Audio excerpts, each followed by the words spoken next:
the Bank of Ireland have all announced increases to the rate of interest on their standard variable rate mortgages, which is based on that base rate that the Bank of England decides on. Well, let's just have a look at what's been happening. Well, for 4 years ago, the average standard variable rate had an interest rate of 7.19%. But that was only 1.94% above the Bank of England base rate.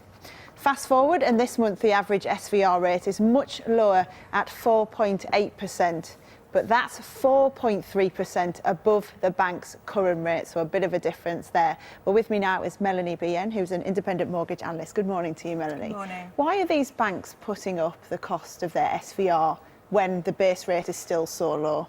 Well, borrowers have every right to feel bemused because, as you say, interest rates haven't moved. But the cost of funding, the money market rates that banks pay to borrow from each other, those have been edging up over the past year. And that's why Halifax, for example, has said that it needs to put up its standard variable rate. Some have increased it by a considerable amount. Bank of Ireland, 1.5% increase. That's a lot, isn't it? It'll make a big difference to someone's mortgage repayments there. Yeah, it's a 50% increase, and people who are already facing higher costs for fuel, food, the rising cost of living, may find it very difficult to meet that higher mortgage payment. Do you think we'll see more mortgage providers doing it? I don't think so. I think these are particular incidences. For Halifax, it brings them more into line with the rest of the market. Bank of Ireland, I mean, it was amazing that it was at 2.99 for so long. So I don't think we're going to see widespread increases, but it is a warning to anyone on the standard variable rate that your lender can raise it whenever they want. And if you are one of the customers on one of those banks we've mentioned with that SVR rate, what can you do? Well, take some advice. Have a look at your situation. Don't stick your head in the sand and hope it's not going to happen to you. Find out whether you can perhaps pay down a chunk of your mortgage, remortgage away to a better rate. There are some great fixes, for example, at less than 5% for 5 years, which are fabulous rates. Although remortgaging can cost you as well. Yes, there is an arrangement fee to pay. So again, take advice, compare the total cost of the mortgage when choosing one. OK, thanks for your time this morning, Melanie. I'll be back a bit shortly talking about that EDF story as well that came out this morning. Steph, thank you very much.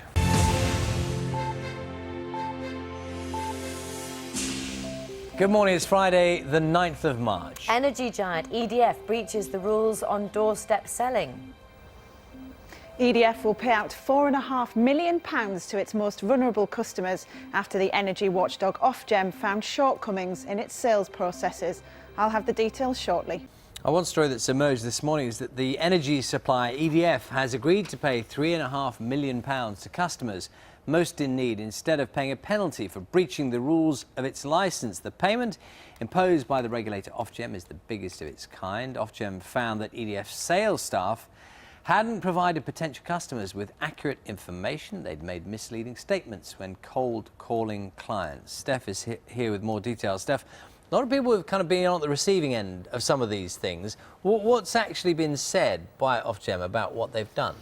Well, they say that they've put out a statement this morning saying they're not guilty of mis-selling, but they do admit that there were shortcomings in their sales processes. So in other words, in the way that they sold their products to people when they were calling them up, cold calling and doorstepping, so turning up on the door to sell things.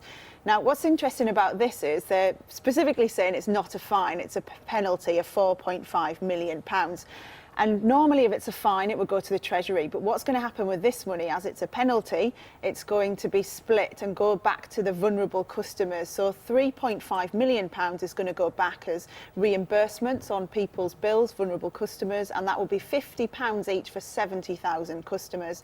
That other million that's left, that's going to go into their Energy Best Deal, which is a service which helps people to basically get advice. It's run with the Citizens Advice and credit unions on helping people to basically get advice on how to cut their energy bills. So have they established already who those people are who will be getting that money? Yes, there are 70,000 customers which they say are going to get this money. OK, Steph, for the moment, thank you very much.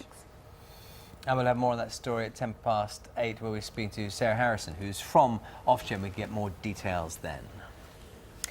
A deal aimed at reducing Greece's huge debt has been approved. Government officials say 85% of the country's private creditors have agreed to write off the majority of their loans. The deal means that Greece should now be able to secure a second bailout to help it pay off its debts.